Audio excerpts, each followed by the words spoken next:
Kalian pasti bisa membayangkan bagaimana kejamnya seorang bos gangster yang sudah melewati banyak perkelahian hingga pertumpahan darah. Tapi, percayakah kalian jika seorang bos gangster bisa berubah menjadi super duper baik hanya dalam kedipan mata karena seorang wanita? Ya, itulah kisah dalam film ini. Bos gangster tampan bernama Sechul yang insaf bahkan menjadi pejabat karena luluh pada seorang wanita. Nah, bagaimana perjalanan insafnya bos gangster ini? Yuk guys, simak ceritanya sampai habis.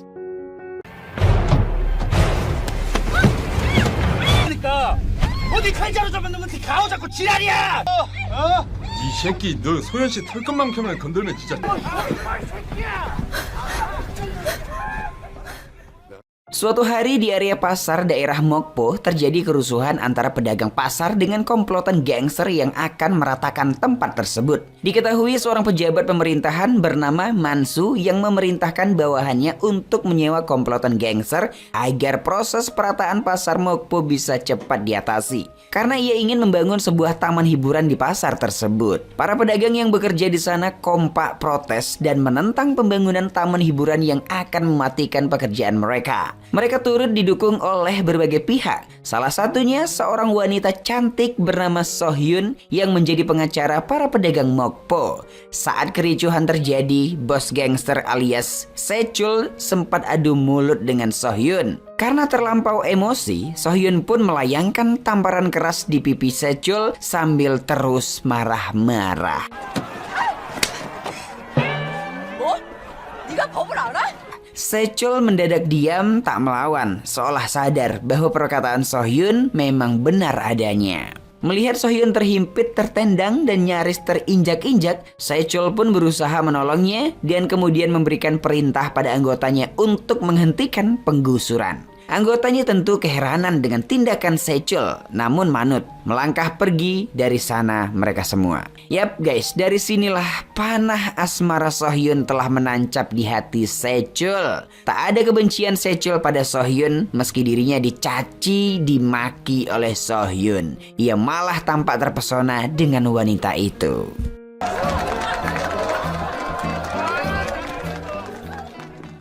Selama 3 bulan, Sechul dan anggotanya tidak pernah kembali ke pasar Mokpo. Saat Sechul kembali datang ke pasar Mokpo untuk melihat sang pujaan hati, ia malah iba karena Sohyun dan yang lainnya hanya memakan roti. Ia pun kemudian memesankan makanan yang enak untuk Sohyun dan para pedagang yang masih berada di sana. Bawahan Sechul mulai kesal karena ia mulai tidak memperdulikan bisnis klub mereka dan penggusuran pasar Mokpo karena sedang kasmaran dengan Sohyun. Nah, keesokannya Sechul ditemani bawahannya Gunbe kembali ke pasar Mokpo pura-pura memancing. Sohyun kemudian datang memberikan uang ganti makanan yang kemarin dibelikan Sechul. Sohyun menganggap apa yang dilakukan Sechul selama 3 bulan ini merupakan bentuk ancaman pada mereka. Sechul pun bingung, padahal ia tidak melakukan apapun. Ia kemudian membawa Sohyun ke suatu tempat untuk berbicara berdua. Di sana Sechul mengungkapkan perasaannya guys, namun ditolak oleh Sohyun. Sechul pun mengatakan ia bisa melakukan apapun untuk Sohyun. Sohyun yang menganggap Sechul hanyalah preman dan tidak memiliki perasaan apapun, sontak menyuruh Sechul cukup menjadi orang baik saja agar Sechul bisa bertemu perempuan yang baik. Karena sudah cinta mati ya kan, Sechul pun menyanggupi menuruti permintaan Sohyun.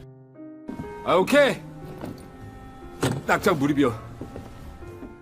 Usai menemui Sohyun, Sechul langsung menemui rekan-rekan gangsternya dan menyampaikan ingin berhenti menjadi gangster dan mencari pekerjaan yang sah serta menjadi orang baik. Rekan-rekan gangster itu sontak terkaget-kaget dong ya kan. Namun mereka juga tidak bisa mencegah Sechul melakukan keinginannya. Salah seorang rekannya kemudian menyarankan Sechul menemui Pak Boyun jika ingin berubah menjadi baik. Karena Pak Boyun dulunya juga gangster dan telah insaf. Dulu Pak Boyun berhenti menjadi gangster dan bekerja untuk presiden. Kini Pak Boyun membuka sebuah tempat makan yang diprioritaskan untuk lansia serta aktif dalam kegiatan sosial. Karena pemilu anggota dewan sudah dekat, banyak yang menyuarakan Pak Boyun naik menjadi anggota dewan menggantikan Mansu, si petahana yang sudah penuh dengan intrik.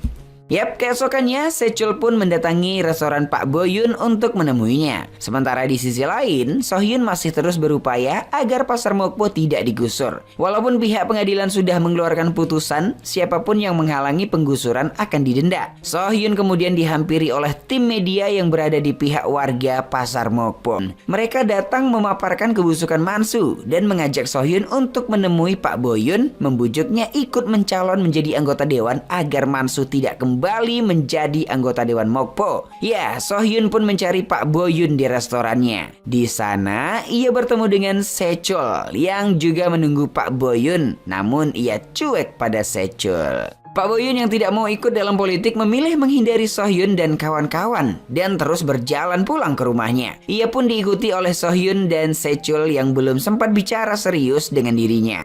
다음에 오시오. 아니 왜 쫓아가냐고. 황 선생.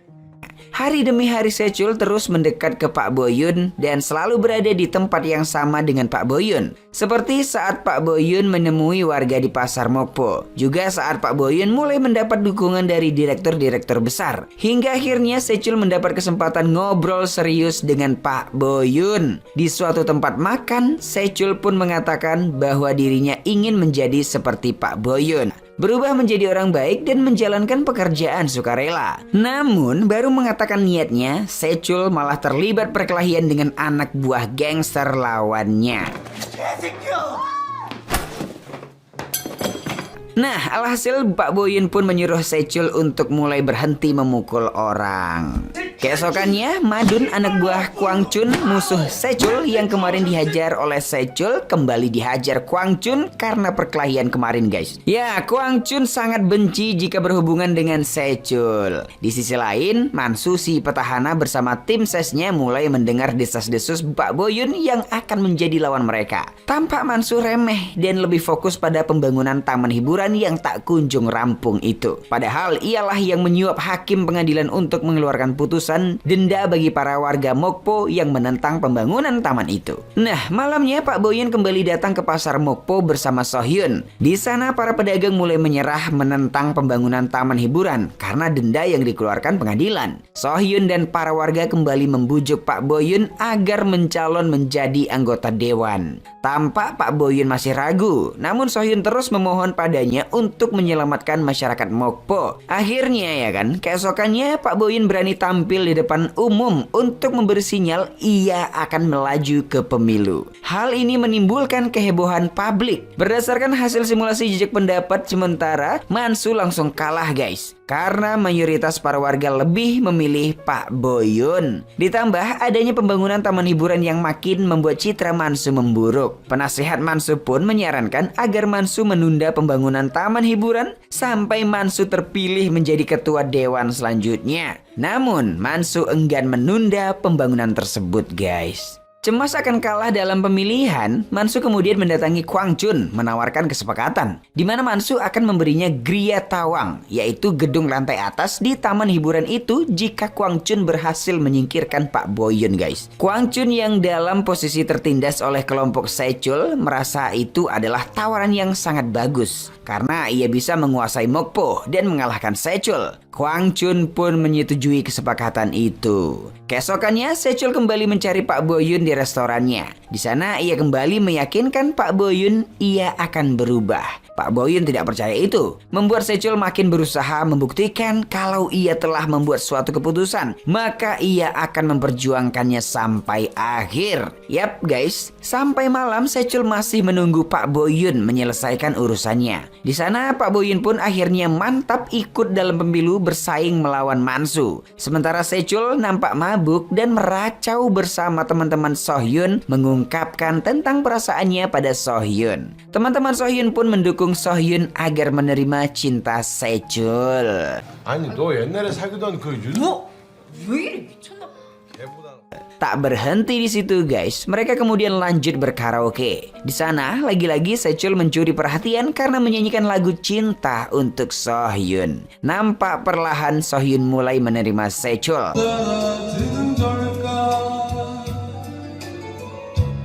처음으로 사랑한단 말 Semalaman Sechul menginap di rumahnya Pak Boyun. Saat bangun, Pak Boyun langsung menanyakan keseriusan Sechul yang ingin berubah dan mulai dari awal. Sechul pun berjanji akan berubah. Jika ia memukul atau menggunakan kekerasan, ia akan mematahkan tangannya. Pak Boyun bersama anaknya juga Sechul kemudian mengumpulkan bantuan makanan dari warga Pasar Mokpo untuk restoran Pak Boyun yang didedikasikan untuk para lansia. Para warga pun heran karena kehadiran Sechul. Kemudian Sechul bersama 3 anak buahnya belajar masak menu di restoran itu. Belajar menyajikan dan melayani para lansia. Ya, tugas Sechul untuk menjadi orang baik ialah mengurus restoran Pak Boyun.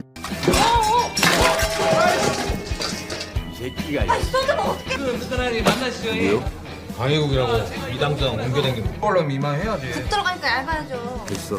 위에 들어가면 다 똑같아. Keesokannya karena mendapat perintah datang jam 8 pagi ke restoran Pak Boyun tanpa menggunakan mobil pribadi, Sechul pun menaiki bus agar sampai tepat waktu. Namun di perjalanan, bus tersebut mengalami kecelakaan. Sechul yang memiliki rasa simpati tinggi berusaha menyelamatkan semua penumpang, termasuk Pak sopir yang pingsan. Namun karena posisi setengah bus tersebut sudah hampir jatuh ke laut, Sechul pun tidak bisa menyelamatkan supir tersebut dan akhirnya terjun ke dalam laut dengan supir tersebut, guys. Aksi Sechul yang berusaha menyelamatkan supir itu terekam kamera bus tersebut dan juga disaksikan oleh banyak orang. Alhasil, Sechul viral sebagai pahlawan Mokpo. 그것이 이제 버스랑 같이 바다에 빠졌어요. 오늘 오전 8시경 목포대교 북단에서 버스가 바다에 추락하는 대형 사고. Beruntungnya, para penyelamat cepat datang mengevakuasi Sechul dan supir bus tersebut. Hingga Sechul pun hanya mengalami luka ringan. Sechul bahkan langsung menuju restoran Pak Boyun untuk membuka restoran itu. Di sisi lain, Mansu dan timnya mulai cemas karena kepopuleran Sechul membuat suara dukungan untuk Pak Boyun makin meningkat. Mereka mulai mencari-cari kesalahan Pak Boyun, namun tidak menemukannya. Tak mau ketinggalan suara terlalu jauh, Mansu pun menemui Kwang Chun menghajarnya karena belum memulai misinya. 잘 들어가? 무엇이?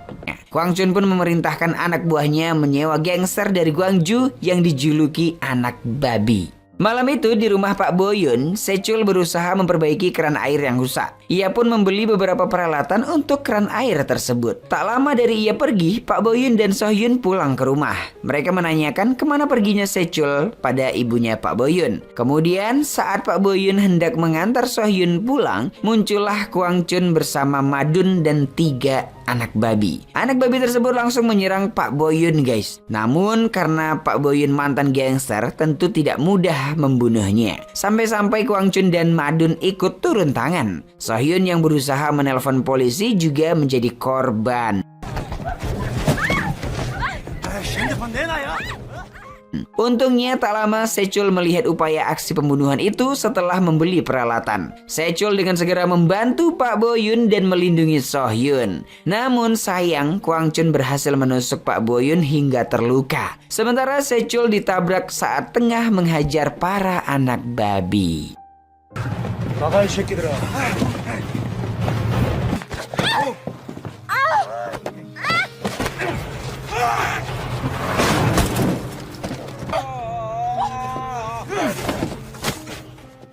Karena kejadian penusukan itu, Pak Boyun terluka parah. Sechul meminta rekan dan anak buahnya untuk mencari pelaku penusukan itu. Anak buah Sechul yakin jika pelakunya pasti di bawah perintah Mansu. Karena sejak awal hanya mengincar Pak Boyun. Anak buahnya menduga pasti pelakunya adalah anak buahnya Kwang Chun. Sechul pun langsung menemui Kwang Chun di kantornya. Di sana ia mengamuk karena tahu bahwa Kwang Chun telah bekerja sama dengan Mansu untuk membunuh Pak Boyun. Meski Kwang Chun tidak mengakuinya, Sechul pun yakin anak babi yang menyerang kemarin adalah perintah Kwang Chun. Sechul pun memerintahkan anak buahnya menghubungi beruang coklat rekan gangster mereka di Gwangju untuk mencari info para anak babi yang menjadi bawahan Kwang Chun. Setelahnya, Sechul kembali menemui Pak Boyun karena masa pemulihan Pak Boyun sampai 1 bulan, sedangkan masa pencoblosan tinggal beberapa minggu lagi. Pak Boyun, Sohyun dan tim sukses yang lain sepakat mengganti Pak Boyun dengan Sechul. Pak Boyun yakin Sechul bisa mengalahkan Mansu dan berjuang untuk rakyat Mokpo.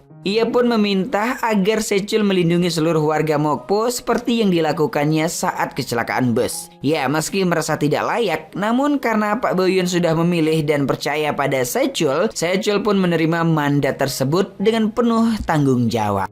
자네 같은 사람이 필요한 것인게. Pada hari pertama kampanye, tak seorang pun warga Mokpo berdiri di barisan pendukung Sechul. Hanya anak buah dan rekan gangsternya yang setia mendukung. Karena perbuatan kandidat yang semula Pak Boyun menjadi Sechul membuat Mansu berada di posisi pertama untuk sementara. Sementara Sechul berada di posisi terakhir. Ya, tidak sedikit warga Mokpo yang kecewa dengan keputusan ini. Sechul juga dipandang tidak layak maju di pemilihan ini. Namun Sohyun berusaha agar Sechul mendapat dukungan. Ia menemui kandidat nomor 5 untuk mengajak berkoalisi alias menyatukan suara partai untuk Sechul. Namun kandidat nomor 5 juga masih belum yakin pada Sechul. Di Filipina, 3 anak babi yang menyerang Pak Boyun akhirnya berhasil ditangkap dengan bantuan beruang coklat dan akan segera digiring ke Korea untuk diserahkan ke polisi. Info ini langsung disampaikan pada Sechul dan menjadi titik balik Sechul untuk mendapat dukungan. 그래. 얘 형님 왜 돼지 새끼들 잡았어요? 수고했다. Sementara itu, Kwang Chun yang mengetahui 3 anak babi ditangkap langsung menghubungi Mansu yang tengah berpesta untuk mencari solusi agar mereka tidak ketahuan. Namun Mansu seolah tidak mau ikut-ikutan. Kwang Chun pun meminta Mansu menyiapkan uang bayarannya dan menyelesaikan urusan mereka, jika tidak Kwang Chun akan menyeret Mansu juga. 그러고 나도 이제 막 갈라니까 마음대로 하시고.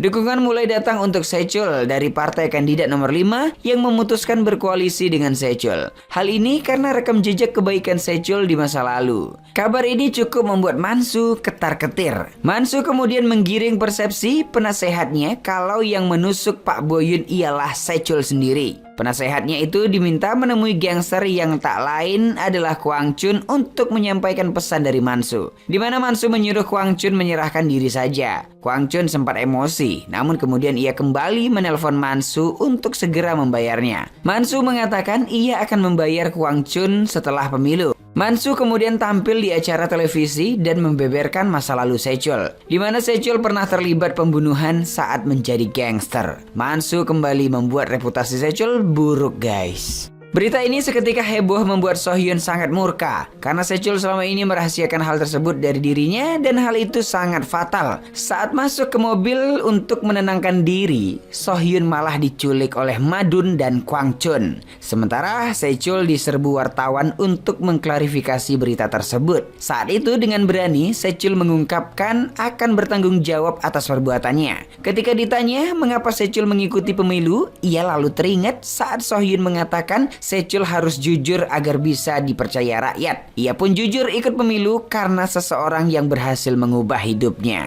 Usai wawancara itu, Sechul ditelepon oleh Kwang Chun yang telah menculik Sohyun. Ia meminta agar anak babi yang berhasil ditangkap Sechul dikembalikan pada mereka. Jika tidak, Kwang Chun akan membunuh Sohyun.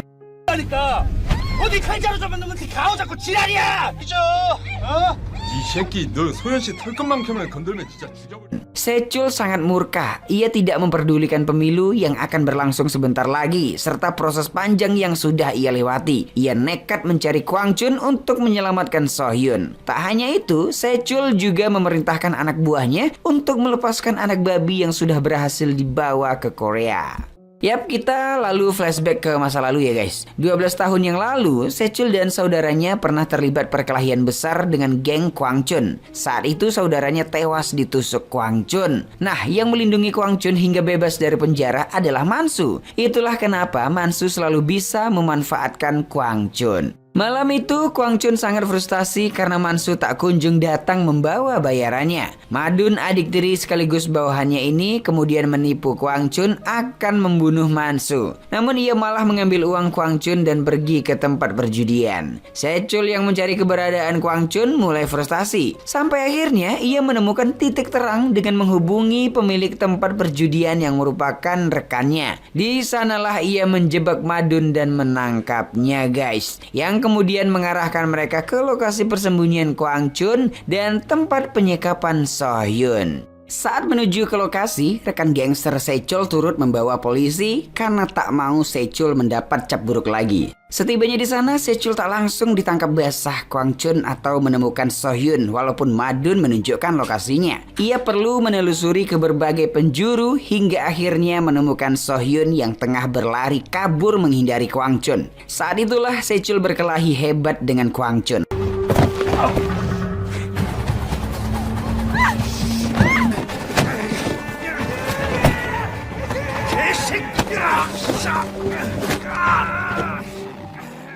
Saat Sechul sudah sangat murka dan akan menghabisi Kwang Chun, rekan dan para polisi datang mencegahnya. Ya, akhirnya Kwang Chun pun tertangkap.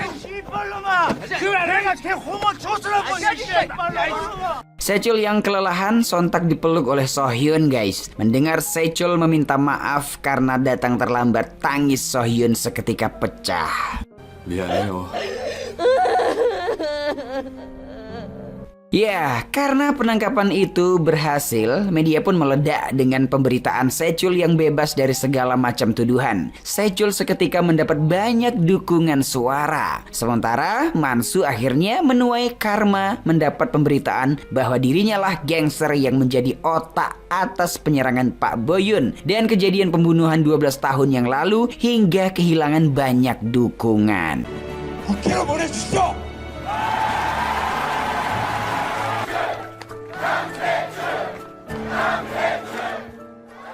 Hari pemilihan pun tiba, guys. Sechul dengan gugup berdiri di depan seluruh warga Mokpo yang mendukungnya. Sechul menyampaikan pidato yang berasal dari hatinya dan sukses membuat para warga Mokpo bersorak bangga. Dan saat penghitungan suara, Sechul pun diumumkan jauh unggul dari Mansu. Dengan begitu, Sechul telah resmi menjadi Dewan Mokpo.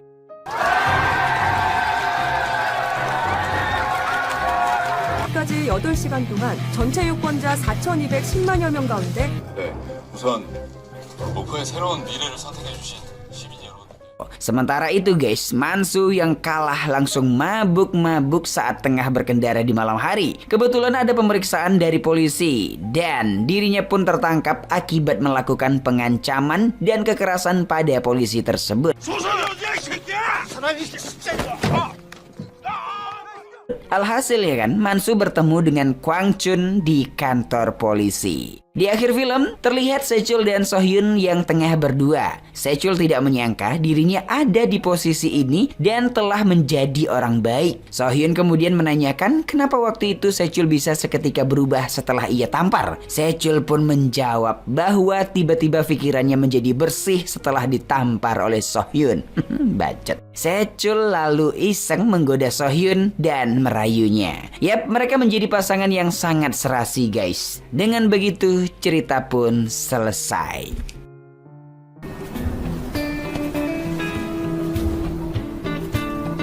쥐도 남도 여잔지? 아따, 고술 인제 얘기한대요.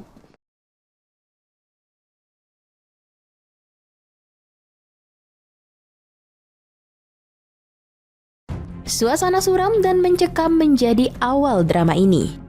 Diperlihatkan seorang pemuda memohon untuk diberi kesempatan hidup. Sayang seribu sayang, seorang pria misterius siap menarik pelatut. Yap, itulah mimpi yang terus berulang dari seorang pria pengangguran. Oke, mari kita kenalan dengan sang karakter utama. Namanya Dae-chung. Ia adalah pria pengangguran dan tidak pernah berkencan. Karena menjalani hidup yang berat, ia bahkan mengharapkan kiamat segera datang. Kucing hitam bernama Nebi adalah satu-satunya teman yang ia miliki. Suatu hari saat Dae-chung tersadar dari mimpinya, dengan samar sebuah bola kristal datang menghampiri. Bola tersebut mengaku sebagai sel cinta yang keluar dari tubuh Daechung. Ia mengatakan bahwa ia akan mati jika Daechung tak kunjung mendapatkan cinta. Ia terus mengomel hingga memancing perhatian Nebi. Si kucing Nebi kemudian meloncat dan menangkap sel tersebut. Nebi memakan sel cinta dengan begitu lahapnya. Dan yap, kini Nebi dan sel cinta telah menyatu. Tak lama kemudian, sel cinta alias Nebi tersebut berubah menjadi wanita cantik dan juga imut. Daechung yang melihat itu langsung kaget dan pingsan. Usai Daechung bangun dari pingsannya, Nebi kemudian menjelaskan 3 fase sebelum dirinya mati. Yang pertama, Daechung tak akan menyadari waktu berlalu karena sangat menyakitkan. Kedua, Daechung akan menjadi khawatir dan akan menyalahkan orang lain atas penderitaannya. Dan yang terakhir adalah kematian sel cinta. Daechung tak akan bisa merasakan emosi dan peka terhadap sesuatu. Nebi juga mengatakan jika sel cinta mati, jangankan mencintai orang lain. Daechung bahkan tak bisa mencintai dirinya sendiri. Kini misi Nebi adalah menemukan cinta Daechung. Jika berhasil, maka Nebi bisa menjadi bintang kecil di langit. Daechung kemudian bertanya, apa yang harus ia lakukan jika ingin mendapatkan cinta? Nebi menjawab bahwa Daechung harus jatuh cinta dengan orang yang paling ia sukai. Yap, ternyata Daechung sangat suka pada seorang artis kenamaan Korea bernama Sorin. Meski mustahil, namun Nebi yang imut akan tetap membantu Daechung. 그럼 다시 우리 고양이로 변해. Nebi membantu Daechung dengan barang-barang ajaib sekali pakai yang ia miliki. Karena mendapat cinta artis Sorin terasa sedikit sulit, Nebi dan Daechung kemudian pergi ke sebuah kafe untuk mencari wanita yang cocok. Di sana, Daechung yang pemilih malah mengomentari setiap gadis yang ada. Bagi Daechung hanya Sorinlah yang paling ideal. Yap, mau tidak mau, Nebi memang harus bekerja ekstra membantu Daechung. 이상형? 서린이 부담스러워서 싫다면 넌 어떤 스타일을 좀... 내게 보기만 한 사람이었으면 돈을 많이 벌었을 거야. 부럽다. 장난하냐? 저 여자는 머리가 노랗고 가늘어. 저런 여자들은 잔병치레를 많이 해.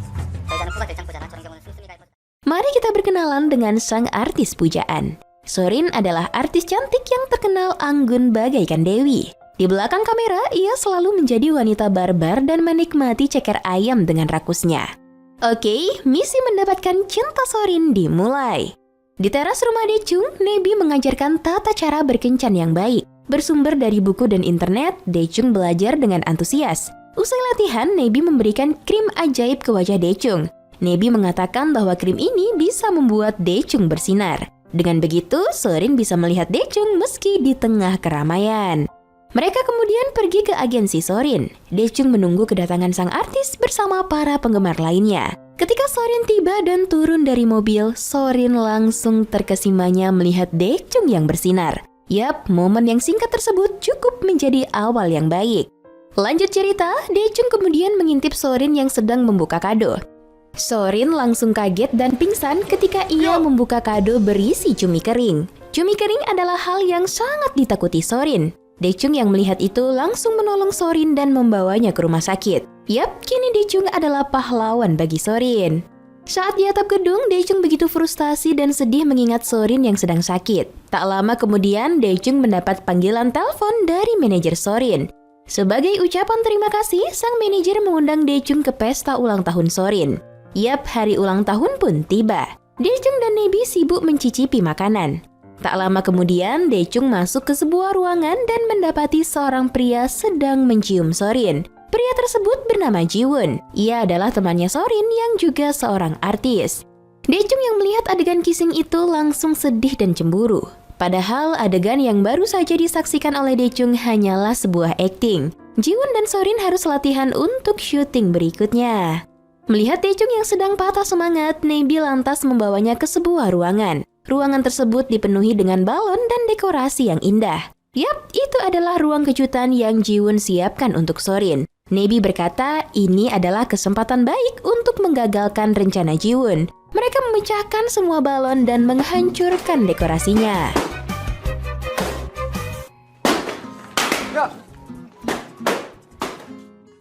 Tak lama kemudian, Jiwon membawa Sorin ke ruangan tersebut. Melihat ruangan kejutan yang berantakan, Sorin pun tertawa dengan lepas dan kemudian pergi. Jiwon merasa heran, mengapa ruangan yang sebelumnya cantik bisa berantakan seperti ini? Ia memeriksa seluruh ruangan dan mendapati ada setangkai bunga matahari di sana.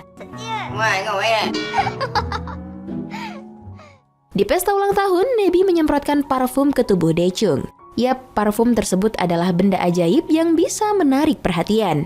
Nebi juga membekali Daechung dengan seikat bunga matahari. Saat Daechung menghampiri Sorin, aroma parfum ajaib langsung bekerja dan membuat Sorin tertarik. Daechung kemudian memberi bunga padanya. Jiwon yang melihat Daechung memberikan bunga matahari langsung sadar bahwa Daechung adalah orang yang menghancurkan kejutannya. Jiwon lalu menghampirinya dan mengomel pada Daechung. Sorin yang tak terima tamunya dimarahin lantas melerai mereka. Ketika Daechung dan Sorin sedang bicara, Nebi yang usil datang dan mendorong Sorin ke kolam renang. Tak lama kemudian, Nebi juga mendorong Daechung. Harapan Nebi adalah supaya Daechung menyelamatkan Sorin yang tenggelam. Sayangnya, bukannya menolong, Daechung justru tenggelam di kolam yang dangkal. Sorin langsung menolong Daechung dan memberinya nafas buatan.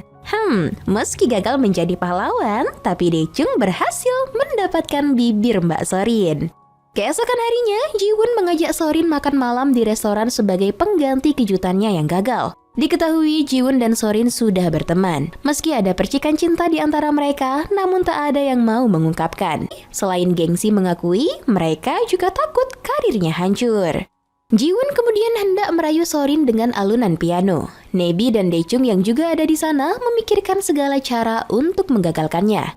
Nebi memberikan pil ajaib yang bisa menduplikat orang. Nebi menyuruh Daechung memakan setengah pil, dan setengahnya lagi ia lemparkan ke minuman Jiwon. Yap, usai Jiwon meminumnya, kini jiwa Daechung dan Jiwon telah menyatu. Semua gerakan yang Daechung lakukan akan dilakukan juga oleh Jiwon. Daechung lalu merusak alunan piano yang Jiwon mainkan. Suara piano yang awalnya merdu kini malah terdengar aneh. Tak hanya itu, Daechung juga menari bagaikan girl band sehingga Jiwon juga melakukan gerakan yang sama. Tingkah laku Jiwon yang aneh membuat Sorin terheran-heran. Sorin merasa Jiwon sedang mempermainkan dirinya. Sorin pun pergi meninggalkan Jiwon. Yap, misi Nebi dan Daechung yang menggagalkan keromantisan Jiwon pun berhasil. 나도 하기 싫어. 야! 아니야, 이건 내가 아니야, 소리나. 소리나! Saat Sorin hendak pulang dan mencari taksi, Daechung menyapa Sorin seakan-akan mereka tak sengaja bertemu. Sorin mengajak Daechung makan bersama. Di kedai makanan, Sorin yang sangat menyukai ceker ayam lantas makan dengan begitu lahapnya. Mereka berdua menghabiskan waktu bersama dengan mabuk-mabukan. Usai makan, mereka pergi ke tempat karaoke dan bernyanyi dengan riang. Momen barbar itu membuat Sorin merasakan hidup yang sebenarnya. Sorin merasa bebas dan menjadi diri sendiri. Kebersamaan mereka ditutup dengan Daechung yang bernyanyi dengan tulus dan merdu. Suasana romantis pun tercipta di antara mereka. 뭐야? 서른 맞잖아. 우리가 처음 만났을 때 어떻게 만났어?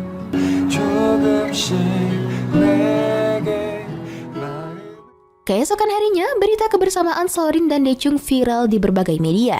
Yap, ternyata kebersamaan mereka malam itu direkam oleh paparazzi. Citra Sorin langsung jatuh ketika itu. Banyak sponsor dan proyek Sorin yang dibatalkan. Demi menolong karir sang artis, manajer baik hati rela mengundurkan diri dan menyebarkan isu bahwa Daechung adalah manajer baru Sorin. Dengan begitu, publik akan menganggap kebersamaan Daechung dan Sorin malam itu hanyalah hubungan antara artis dan manajer. Seketika, citra Sorin langsung pulih. Kini, Daechung diangkat sebagai manajer Sorin. Daechung kemudian diwawancara oleh stasiun TV tentang motivasinya menjadi manajer Sorin. Nebi memberikan permen ajaib kepada Daechung yang bisa membuatnya berkata manis dan tulus. Yap, saat wawancara tersebut, Daechung mengatakan hal yang manis dan membuat Sorin tersentuh. Sorin kemudian meminta Daechung untuk tak meninggalkannya dengan alasan apapun.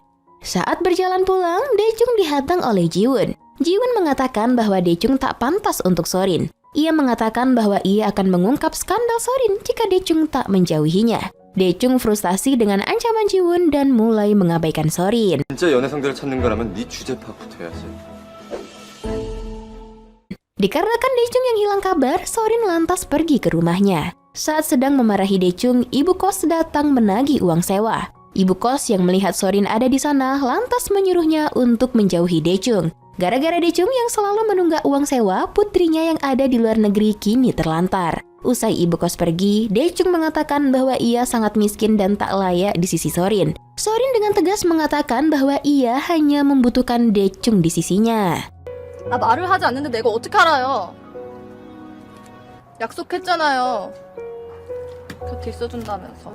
그냥 곁에만 있어달라고요. Tak lama kemudian, sebuah skandal Sorin viral di media. Ia dituduh telah melakukan penjeplakan lagu milik orang lain. Daechung yang ingin membantu Sorin kemudian pergi mendatangi komposer. Daechung kaget melihat Jiwon ada di sana. Ia mengira bahwa skandal plagiat ini adalah ulah Jiwon. Namun ternyata skandal yang tersebar itu adalah ulah orang lain. Daechung dan Jiwon sempat ingin menghajar komposer tersebut. Namun, Jiwon yang pintar memilih untuk merekam percakapan mereka dan melaporkannya pada pihak yang berwajib. 2 minggu telah berlalu, waktu yang tersisa bagi Daechung untuk mendapatkan hati Sorin hanya tersisa 10 hari lagi. Nebi kemudian meminta Daechung menjumpai Sorin. Saat ini, Sorin sedang ada syuting bersama Jiwon. Saat di parkiran, tak sengaja Sorin mendengar manajer Jiwon mengatakan bahwa Sorin tidak pantas bersama Jiwon. Sorin kecewa dan pergi ke hutan. Kini, Sorin dinyatakan hilang dari lokasi syuting. Nebi kemudian memberikan Daechung benda ajaib yaitu bando kuping kelinci. Jika Daechung memakainya, maka ia bisa mendengar suara yang sangat jauh dan bisa menemukan Sorin. Yap, dengan waktu yang singkat, Daechung berhasil menemukan Sorin dan langsung memeluknya. Ketika Daechung ingin mengajak Sorin pergi, Jiwon datang menghadangnya. Dengan menutupi wajah cemas, Jiwon mengajak Sorin kembali ke lokasi syuting. Yap, meski sedikit jahat pada Daechung, tapi perasaan Jiwon pada Sorin adalah sebuah ketulusan. 그러니까 지금은 나랑 같이 가는 거야. 소린아, 넌 책임감 있는 아이잖아. Nebi ingin menggagalkan rencana Jiwon yang menjemput Sorin. Ia mengaku sebagai fans dan memberikan air minum untuk Jiwon. Sebenarnya, air tersebut telah dicampur Nebi dengan obat pencahar. Sayangnya, Jiwon malah memberikan air tersebut kepada Sorin. Kini, bulu kuduk Sorin naik dengan drastis. Ia benar-benar ingin buang air besar. Karena toilet di lokasi syuting sedang rusak, dengan sigap Daechung datang membawa motor dan mengantarkan Sorin ke toilet. Yap, lagi-lagi Daechung menjadi pahlawan bagi Sorin. Malam harinya, Daechung curhat kepada Nebi. Ia mengatakan bahwa ia ingin menyerah karena melihat cinta Jiwon yang tulus. Nebi kesal dan mengatakan bahwa persaingan adalah hal yang wajar. Nebi mengatakan bahwa ia akan mati jika misi tidak terselesaikan. Nebi kemudian pergi meninggalkan Daechung. Daechung mulai khawatir pada Nebi yang tak kunjung pulang. Ia mencari ke sana dan kemari untuk menemukan Nebi. Daechung membuka tas Nebi dan menemukan sebuah kacamata. Ternyata itu adalah kacamata ajaib yang bisa melihat apapun. Akhirnya, Daechung menemukan lokasi Nebi berada. Ia kemudian menghampiri Nebi yang sedang menangis. Dengan sentuhan hangat, Daechung berhasil membujuk Nebi. 많은 사람들이 사랑을 하며 살아. 내가 너무 내 생각만 했어. 네 말대로 할게. Saat hendak pulang, tiba-tiba lift yang mereka naiki mati. Mereka berdua terjebak di dalamnya. Daechung yang fobia dengan ruangan sempit kemudian bersandar di bahu Nebi. Daechung bercerita bahwa dulu ia pernah menyukai seorang wanita. Saat di perpustakaan, tak sengaja ia melihat wanita tersebut pingsan. Dengan sigap, ia menolong wanita itu. Saat sedang di lift, terjadi pemadaman listrik yang membuat mereka terjebak di sana. Daechung yang fobia dengan ruangan sempit kemudian ikut pingsan di dalam lift. Sejak saat itu, Daechung tak pernah lagi melihat wanita tersebut. Tak lama kemudian, Daechung tersadar bahwa wanita tersebut sangat mirip dengan Nebi. Ketika Daechung hendak menanyakan apakah Nebi adalah wanita masa lalunya, dengan cepat Nebi mengalihkan topik obrolan. Nebi mengatakan bahwa Daechung harus menyelesaikan misinya karena waktu yang tersisa tinggal sedikit lagi. Saat sedang wawancara di pinggir pantai, Jiwook mengungkapkan di media bahwa ia mencintai Sorin. Sorin yang mendengar itu langsung kaget dengan pernyataan cinta Jiwon. Ia tak menyangka bahwa cintanya benar-benar berbalas. Usai wawancara, sang manajer memarahi Jiwon karena citranya akan menurun. Ia mengatakan bahwa Sorin tak pantas untuk Jiwon. Perkataan kasar sang manajer membuat Jiwon kesal dan memecat manajer tersebut. Kita sebut saja manajer Jiwon ini sebagai Asep.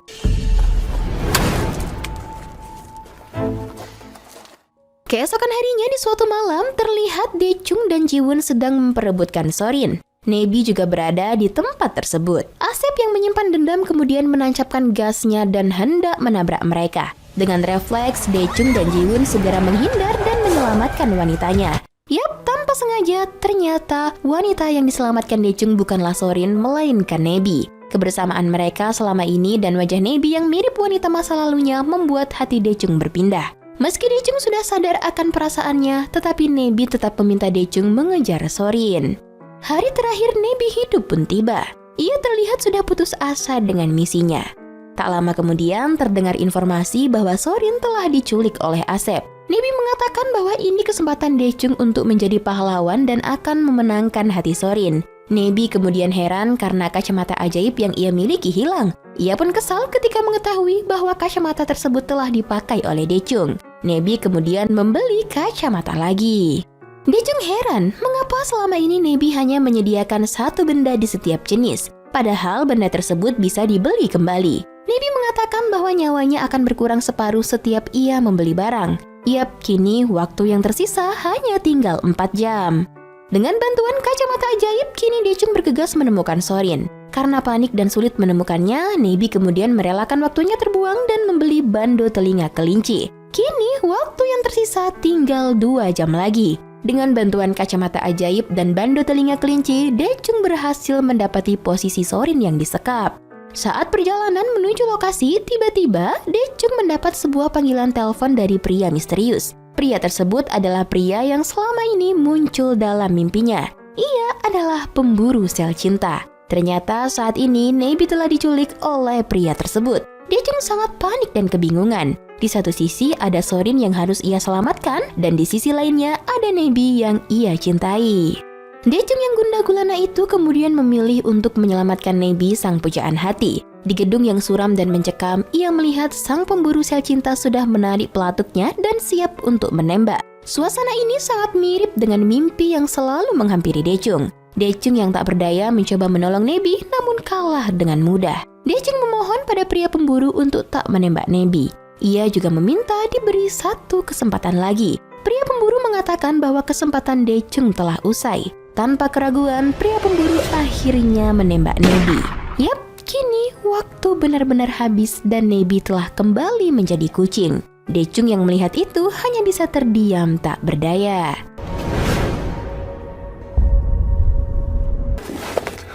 우리 내비 이렇게 죽을 순 없어.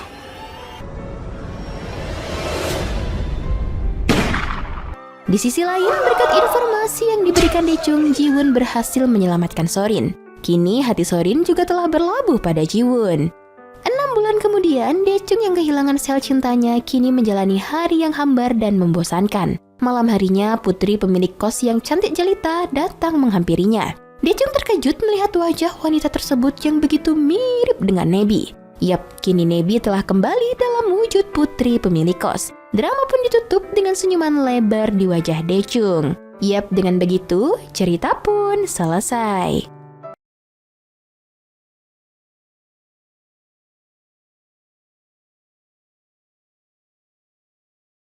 Kisah pelik ini diawali seorang wanita sedang mengapung di suatu kolam renang dengan perasaan bingung, sedih, dan penuh dengan ketakutan. Ya, wanita ini bernama Yiyong. Di suatu hari, Yiyong mengalami kecelakaan hebat dan harus dilarikan ke rumah sakit. Oke, sebelum kecelakaan hebat ini terjadi, Yiyong yang merupakan atlet loncat indah tampak latihan bersama dengan sahabat dekatnya bernama Park Sujin. Sembari cerita tentang olimpiade yang sebentar lagi akan digelar. Saat itu, Sujin khawatir tidak akan terpilih, membuatnya terus untuk berlatih. Diketahui kedekatan mereka ini terjalin sejak kecil. 북대는 꿈도 안 꾸지만 선발전 자체를 뭐? 야, 줄!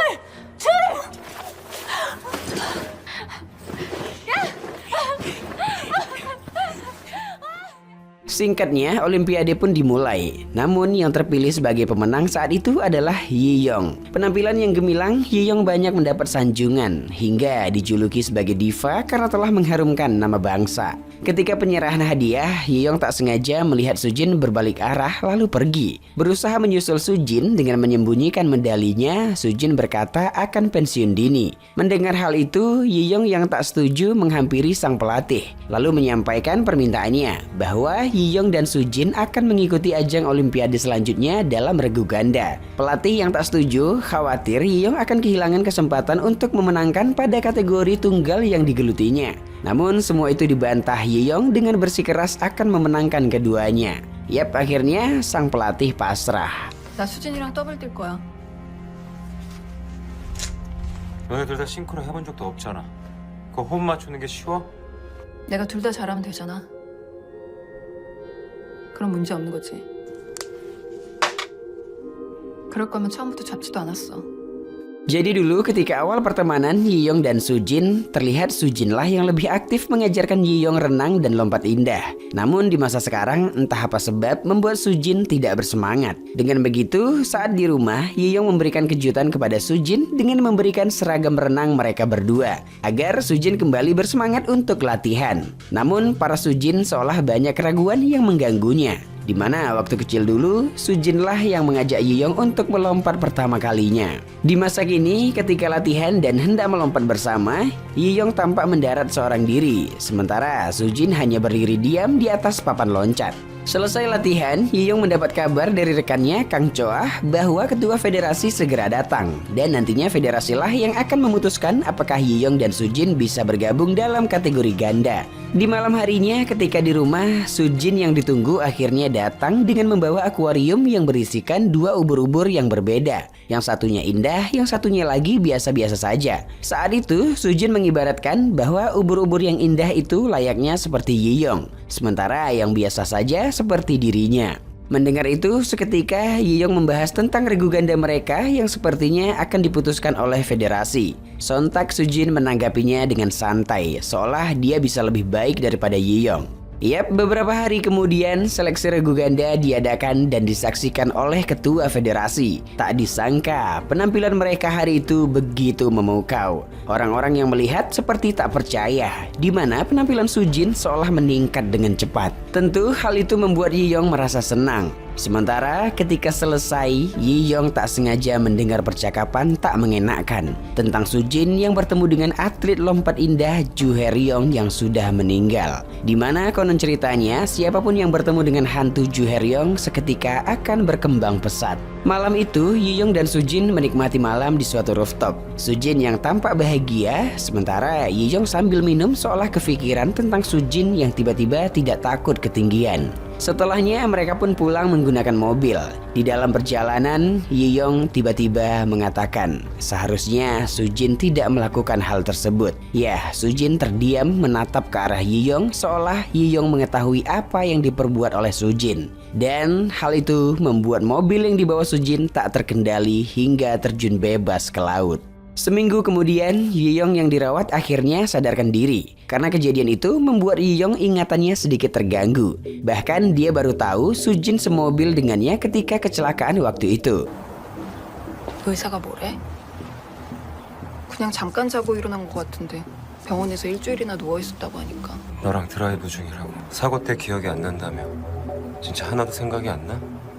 Tak berapa lama, detektif dari kepolisian datang ke ruang rawat Yiyong untuk menanyakan perihal kecelakaan tersebut. Polisi menduga bahwa penyebab kecelakaan terjadi karena pengendara mabuk. Sontak Yiyong mengatakan bahwa Sujin tidak pernah minum sama sekali. Dan ya, itu membuat polisi semakin bingung. Esok paginya, Yiyong merasakan luka di keningnya semakin melebar. Setelah diobati oleh dokter, Yiyong kembali ke ruangannya dan tak sengaja mendengar gibahan rekannya yang menjelek-jelekkan Sujin. Hal itu membuat Yiyong menghentikan obrolan tersebut. 그런 사고를 내가지고 그냥 언니 발목을 잡냐? 여기까지 뭐하러 왔어? 그래도 와야죠. 언니가 다쳤는데. 또 올게요. 다른 사람 얘기는 함부로 하지 말자. Ketika rekannya akan pergi, Choah diam seketika dan ingin menyampaikan sesuatu. Namun gak jadi, lalu kemudian pergi. Setelahnya, seketika potongan ingatan Yiyong muncul. Di mana saat menanyakan Sujin kepada Choah, Yiyong dibuat kaget. Kemampuan Sujin ketika latihan meningkat drastis. Hal itu membuat Yiyong seolah tak percaya. Yiyong yang kini sudah membaik diperbolehkan pulang. Diserbu para wartawan, Yiyong terdiam saat mendengar salah satu wartawan yang menanyakan atas hilangnya Sujin. Ya, Yiyong baru sadar bahwa Sujin hilang. Di esoknya, Yiyong mendatangi tempat latihan. Di saat melompat indah, seketika Yiyong teringat dengan tragedi yang dialaminya. Mendarat dengan tidak sempurna, Yiyong dengan panik mencoba kembali untuk melompat. Namun saat melihat air kolam dari atas, ingatan Yiyong kembali dihantui dengan air laut yang menyeramkan.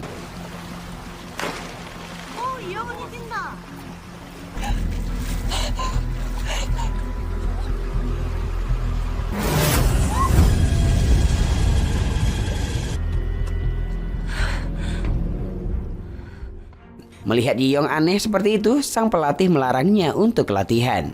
Kemudian agensi yang melihat Yiyong kurang fokus berusaha menyewa gedung kolam renang untuk Yiyong seorang diri. Saat bersiap untuk latihan di kolam renang yang tampak seram itu, Yiyong beberapa kali merasakan hal aneh seperti bisikan. Ditambah lampu gedung itu yang hidup mati tak beraturan. Hingga Yiyong jatuh ke kolam seolah didorong oleh seseorang. Dan seketika terbayang dengan sosok Sujin. Bahkan ingatannya membawa ke wajah Sujin saat kecelakaan terjadi. Malam harinya saat tidur, Yiyong bermimpi tentang obrolannya dengan Sujin sebelum kecelakaan, di mana Sujin juga mendapat luka di keningnya persis seperti luka yang didapat oleh Yiyong. Saat tidur itu, kening Yiyong kembali dilukai oleh sesosok makhluk. Yiyong yang terbangun menyadari luka di keningnya semakin membesar, tentu membuatnya semakin merasa terancam. Di hari besok, mobil Yiyong beserta tas Sujin telah ditemukan. Detektif kepolisian mengatakan ini merupakan kecelakaan tunggal yang disebabkan karena mabuk. Ditambah terdapat artikel yang mengatakan Sujin pernah kecelakaan karena mabuk 2 tahun yang lalu. Sontak Yiyong kembali teringat dengan Sujin, di mana ketika ingin melompat indah, Sujin didiskualifikasi karena tak berani untuk melompat. Juga teringat dengan Sujin kecil melompat dengan begitu indahnya. Dan kini hal itu semakin membuat Yiyong sangat bingung. Setibanya di suatu tempat, Yiyong yang tampak bingung menanyakan kepada sang pelatih bagaimana kecelakaan itu terjadi. Karena diketahui sang pelatih sempat menelpon Sujin sebelum kecelakaan. Sang pelatih sepertinya mengerti apa yang dialami Sujin. Mungkin bisa jadi dia iri kepadamu. 내가 전혀 모르는 수진이가 있다는 게. 부러웠겠지 네가. 너 혹시 걔가 원망스러워? 뭐? Mendengar itu, Yiyong kembali teringat. Ketika ajang turnamen lompat indah tingkat SMP, Yiyong menghampiri Sujin yang akan tampil lalu mengabarkan bahwa ibu Sujin sedang sekarat di rumah sakit. Sujin yang awalnya khawatir mencoba untuk tenang. Dan ketika bersiap mengambil posisi di papan loncat, tangan Sujin tergelincir dan mengakibatkan kepalanya terbentur hingga jatuh ke kolam. Hal itu membuat poin Yiyong berada di puncak dan menjadi juara. Ketika Yiyong dewasa dan menjadi juara olimpiade waktu itu, Sujin melihat sinis ke arah Yiyong. Seolah karena Yiyong lah Sujin menjadi trauma berada di atas papan loncat. Di rumah, Yiyong mengeluarkan isi tas Sujin, di mana terdapat buku diary dan kartu nama akuarium di dalamnya. Penasaran kenapa tiba-tiba Sujin membeli ubur-ubur, Yiyong pun segera menghampiri alamat kartu nama tersebut dengan membawa ubur-ubur bintik yang mati. Setibanya di alamat, pemilik akuarium menyampaikan kalau ubur-ubur bintik dan bulan tidak boleh disatukan. Itu akan menyebabkan ubur-ubur bintik melemah karena lendir ubur-ubur bulan. Dan tiba-tiba pemilik akuarium mengatakan pembeli pasti sengaja ingin membunuhnya. Sujin adalah ubur-ubur bulan sedangkan kau ubur-ubur bintiknya. Mendengar itu, Yiyong mencoba menjauh. Namun itu hanya halusinasinya saja. Di perjalanan arah pulang, seketika Yiyong teringat bahwa dia pernah mendengar diam-diam obrolan Sujin dan Choah. Kalau Sujin ketahuan mengkonsumsi obat terlarang oleh Choah. Diketahui juga dari obrolan itu bahwa Sujin sebenarnya tidak suka dengan Yiyong. Selama ini Sujin mengira Yiyong baik kepadanya karena merasa bersalah telah membuatnya trauma. 우리 팀에 잘하는 사람 별로 없으니까 너랑 나랑 언니 사실 이영 언니 싫어하죠. 미안해서 그런 거라고. 걔가 내 인생 망쳤으니까. 그런 사람 옆에 있으면 가끔 스스로가 초라해지니까. Setelah mengingat itu, Yiyong menggeledah rumahnya untuk mencari obat terlarang. Tak lama, Yiyong menemukan obat terlarang tersebut. Dengan panik, Yiyong berusaha mencari tahu dengan membuka buku diary Sujin yang terkunci. Dengan kaget, Yiyong membaca beberapa isi diary tersebut, di mana luka di kening Sujin waktu itu dia beranggapan Yiyonglah sang pelaku dan sangat ingin membunuhnya. Seketika, Yiyong teringat dengan kelanjutan obrolannya bersama Sujin, di mana Sujin yang sakit hati mengatakan, bukannya pelatih menyuruhmu untuk jangan mengatakan tentang ibuku sampai akhir pertandingan. Terus ngapa kau bilang sama aku? Kata Sujin.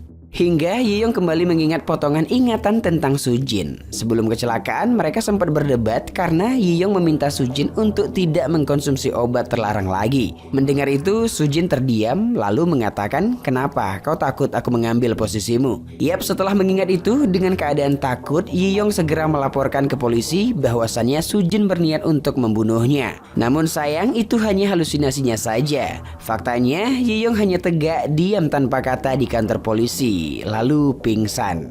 Di rumah sakit setelah sadar, Yiyong pun pulang. Di rumah, Yiyong mendapat kabar dari berita bahwa pemilik akuarium yang waktu itu ditangkap karena telah menjual obat terlarang yang biasa disebut dengan hantu Juheryong. Esok paginya, detektif kepolisian memberi kabar kepada Yiyong bahwa pencarian Sujin telah dihentikan. Yiyong sedikit merasa lega dan segera menutup pintunya hingga membuang ubur-ubur yang masih hidup. Siang itu, Yiyong latihan seorang diri. Ketika akan melompat, seketika kembali teringat perkataan Sujin, di mana Sujin berharap Yiyong bisa merasakan apa yang dirasakannya. Yap, Yiyong menepis kalau dirinya berbeda dengan Sujin, lalu melompat dengan indahnya. Di dalam kolam, Yiyong menertawakan Sujin yang seolah berdiri di papan loncat. Hingga hari demi hari Yiyong berlatih dengan begitu baiknya, seolah dia melupakan ingatan buruknya tentang Sujin. Dan ketika konferensi pers, Yiyong menanggapi dengan bijak pertanyaan-pertanyaan dari wartawan. 제가 할 수 있다는 스스로에 대한 믿음을 되찾을 수 있었던 시간이었던 것 같아요. 그래서 제 의지로 이겨낼 수 있다는 걸. 그런 트라우마가 어떻게 극복하셨는지. Di dalam lift arah pulang, salah satu fans Yiyong memberi semangat dengan menyinggung nama sahabatnya dulu. Dan itu membuat Yiyong terdiam lalu kembali teringat perdebatannya dengan Sujin yang membahas obat terlarang tersebut, di mana Yiyong tidak akan pernah mengkonsumsinya. Dengan nada tinggi, Sujin menjawab, "Halah, kau kira kau itu berbeda?" Kini di rumah, Yiyong mencoba untuk tenang. Esok paginya ketika syuting iklan, Yiyong bersiap untuk melompat. Namun Yiyong tak kunjung melompat hingga perannya digantikan oleh Choah. 셋, 둘, 하나. Dan ya, setelah Choah beraksi, semua orang tampak memujinya. Bahkan ketua agensinya menyuruh Yiyong agar tampil dalam regu ganda bersama Choah. Mendengar itu, dengan perasaan kesal, bete, benci, memuakkan, Yiyong pergi ke tempat latihan. Lalu meloncat dari papan loncat menggunakan baju kaos seolah tak terima Choah yang lebih unggul darinya. Bahkan esok paginya ketika latihan lompat berpasangan, rekan-rekan mereka tampak lebih memuji penampilan Choah. Hal itu membuat Yiyong menuduh Choah telah mengkonsumsi hantu Juheryong. Tentu rekan-rekan dan pelatih mendengar itu menatap aneh ke arah Yiyong, seolah jiwa Yiyong telah terganggu akibat kematian temannya. 이영 언니도 이거 20살에 못하지 않았어요? 나도 봤어. 기분 안 좋나? 아무리 그래도 할 말 안 할 말 있다. 초아 너도 주희랑 만났니? Tanpa disadari, Yiyong latihan hingga larut malam. Pelatih yang menghampiri mengajak Yiyong ke rumah sakit. Yiyong yang menolak, sang pelatih menjelaskan Sujin dulunya kayak kau gini, menghancurkan dirinya dengan terlalu memaksakan diri. Seolah tak terima disamakan dengan Sujin, Yiyong melampiaskan rasa kesalnya, lalu kemudian pergi. 내가 최희영이 아니라 박수진 같아? 야, 네가 어떻게 그런 말을 하냐? 근데 내가 수진이라고 보여? Beberapa hari selanjutnya, seleksi nasional diadakan, di mana Yiyong yang menjadi kebanggaan Korea penampilannya sangat ditunggu. Oke, kini giliran Yiyong yang tampil. Ketika di atas papan loncat, tampak raut wajah Yiyong seperti ketakutan. Namun, Yiyong memberanikan diri untuk melompat. Tak seindah yang dibayangkan. Semua orang dibuat kaget dengan penampilan Yiyong yang sangat buruk hari itu. Dengan perasaan panik, sedih, Yiyong pergi menuju suatu tempat dan mencoba membuka obat terlarang yang kayak doping itu untuk diminumnya. Namun gak jadi, sang pelatih ternyata mengikuti Yiyong lalu segera melarangnya. Sedikit berdebat, Yiyong halu telah mendorong sang pelatih hingga kepala sang pelatih terbentur ke canding dinding. Dilanda ketakutan, Yiyong teringat tentang semua rentetan kejadian yang dialaminya sebelum kecelakaan hingga kecelakaan terjadi.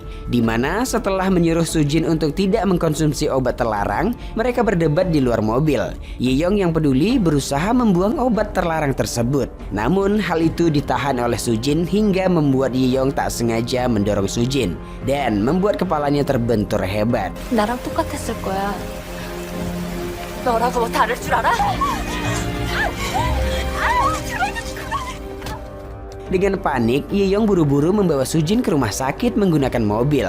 Dalam keadaan hujan lebat itu, mobil tak terkendali hingga menabrak pembatas jalan dan terjun ke laut. Di hari seleksi itu bertepatan dengan mayat Sujin ditemukan. Yeyong yang melihat seketika teringat saat berusaha keluar dari mobil yang sudah tenggelam. Ketika mereka berhasil keluar, Yeyong berusaha menarik Sujin ke atas. Namun Sujin malah menahannya seolah ingin mati bersama. Tak tahu harus berbuat apa, akhirnya Yeyong berusaha melepaskan genggaman Sujin bahkan menendang Sujin. Setelah lepas, Yeyong akhirnya selamat. Yap, kini setelah mengetahui semua yang terjadi, Yeyong menangis sejadi-jadinya. Esok paginya, Yeyong berdiri seorang diri dan sedikit halu ada Sujin di sampingnya sembari mengingat kebersamaan mereka sedari kecil. Yap, dengan begitu cerita pun tamat. Jadi gitu ya sob, semenjak Sujin gagal juara karena informasi dari Yeyong tentang ibunya, Sujin dilanda ketakutan ketika berada di atas papan loncat. Dan pertemanan mereka selama ini tidak sebaik yang kita lihat. Ternyata Sujin menyimpan dendam kepada Yeyong. Karena trauma, Sujin mencari cara untuk mengalahkan Yeyong. Nah itu dengan doping. Terdapat dua misteri sih kayaknya ya. Misteri luka di kening mereka dan misteri kecelakaan. Namun misteri kecelakaan udah terungkap ya. Tapi pihak kepolisian mengira ini merupakan kecelakaan karena mabuk. Padahal enggak ya kan. Dan untuk luka di kening itu kayaknya nih ya, itu merupakan perbuatan hantu Juheryong yang menginginkan ada orang yang bisa merasakan apa yang dirasakannya, dengan membuat jiwa seseorang tersebut menjadi terancam seperti apa yang dirasakannya dulu.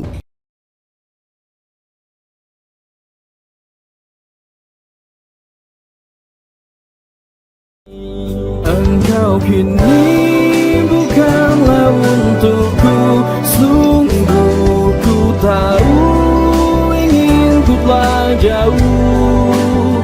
Cukup sudah kau lupakanlah masa-masa itu, saat dulu aku di hatimu.